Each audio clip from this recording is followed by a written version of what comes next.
In the first video we took a look at how you could create your own OneNote class notebook. In this video we're going to look at the content library, which is the common way that OneNote class notebooks are used.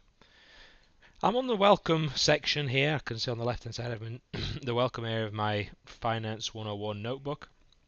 And what I'm going to do is I'm going to click down into the content library. So if I click again to open it up, I can see here I've already got a subsection in the content library called Using the Content Library. And on this next column I can see that there's just one page in there called Getting Started with the Content Library. So this explains the content library briefly. Basically, the content library is an area of the notebook that you can add materials and things that you want your students to have access to and to be able to get copies of, but you don't want them to be able to edit it. So things like handouts, etc., worksheets, etc., logbooks, this is where you can create them and either let your students collect them or push them out to them yourself. So that's what we're going to look at here.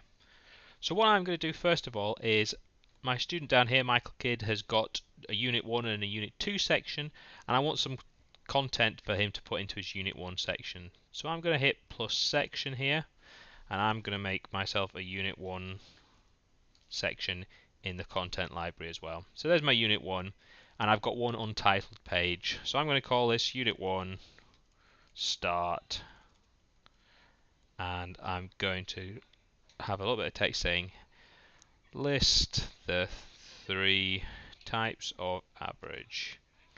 So there's my kind of worksheet, something I want them to do to get started. Now, what the student can do is, once this page has been created, they can see everything in the content library.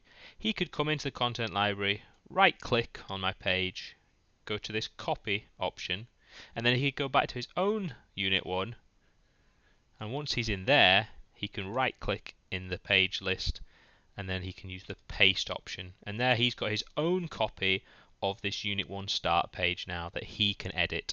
Remember, he can't edit the one back up in my content library. So essentially we've given him a handout without having to use any paper here. As the lecturer, I can also see live as Michael works on this and changes it, so I can keep an eye on how he's doing. Other things I might want to do is I might want to push out a page. So let's have another page here. So I'm going to make another one. I'm going to call it Unit 1 Activity 2, and for this one I'm just going to have I'm going to put in some simple questions. What is the capital of France? So there you go. So there's his activity 2. Now in this case I want to actually push this page out to all my students rather than waiting for them to collect it. So what I'm going to do is I'm going to go up to Class Notebook and I'm going to click Distribute Page. Now this bar on the side is going to come up with Class Notebook. It may ask you to sign in. If it does, just click Sign In. It's going to ask me now, where do I want to distribute this page to? I'm going to want to send that to Unit 1 for my students. I'm going to hit Distribute, and what will happen is that it's going to send out that Unit 1 Activity 2 out to a copy to every single student's Unit 1 section. So I get a nice little green tick that that's done, and if I go down here and have a look in Michael's Unit 1 section, sure enough, there's my Unit 1 Activity 2. Remember, this is a copy in his own section that he can edit and I can check on. What might happen later on in a unit is you might discover that you need new sections for your students that you haven't added already. So what you can do is you can distribute new sections to students. So if I hit Distribute New Section here, brings up another bar on the side. I'm going to close this one I used before, and I'm going to say, hey, we need a Unit 3 section. Forgot to add one earlier. Hit Create, and just as I did when I was distributing the page, it's going to send that out to all my students. So a minute's passed or so, and I've distributed that page out now, that section out to my students. I can see Michael's got a Unit 2, 1 and 3. The last thing I'm going to talk about here briefly is editing pages. Along the top here you can see I've got options for Home, Insert, Draw.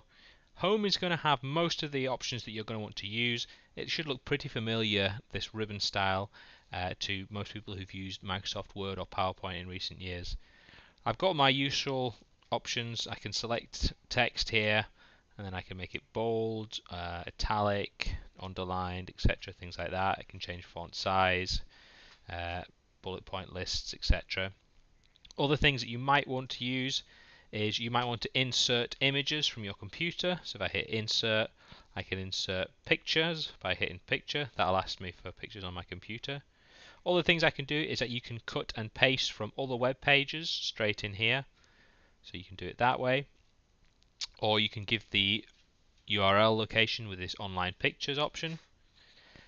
You can also put in tables. That's quite useful for breaking up pages into different sections. It helps to spread out your content. Oops, back in there in Unit 1.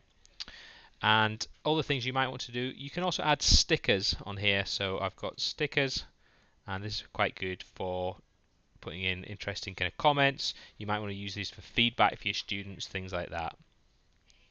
So that concludes this video. The next video we'll have a quick look at using the collaboration space as an area where you can work together, or your students can work together in groups.